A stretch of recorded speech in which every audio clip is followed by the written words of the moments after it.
Dieu ne dort jamais. Écoutez cette histoire bouleversante, pleine de leçons de vie. Il n'avait pas encore 20 ans quand son père mourut, lui laissant une grande fortune.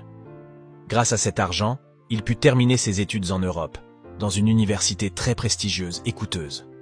À son retour, il créa sa propre entreprise. Elle connut un succès rapide et impressionnant. Grâce à ses bons salaires, il attira les meilleurs employés.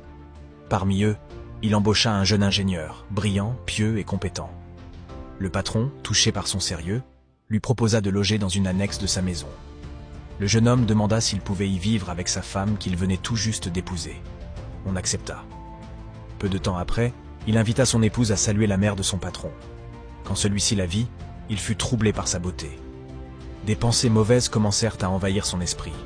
Il se dit alors que, lorsqu'il enverrait le jeune ingénieur en mission loin de la ville, il profiterait de son absence pour s'approcher de sa femme. Un jour, il envoya donc son employé en voyage pour 4 jours.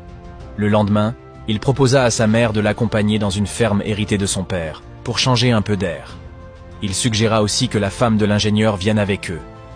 À la ferme, ils se promenèrent longtemps.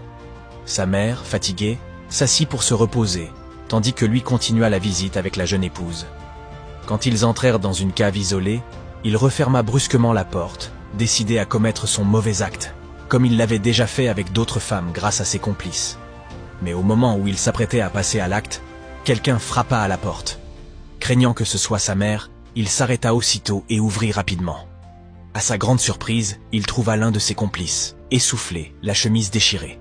Celui-ci dit « Mais qu'est-ce qui t'a pris aujourd'hui? Tu nous envoies des femmes trop difficiles. Regarde celle de dehors, j'ai mis beaucoup de temps avant de la faire. » Il n'eut pas le temps de finir sa phrase. Le patron, bouleversé, comprit aussitôt l'horreur. Sa mère était dehors. Il courut vers elle. Mais trop tard. Ce que le complice lui avait fait subir, ajouté à la découverte des crimes de son fils, avait brisé son cœur. Elle s'était effondrée, morte sous le choc. Alors il poussa un cri terrible. Jour et nuit, ses hurlements résonnaient. Rongé par le remords et la folie, il finit sa vie enfermé dans un asile.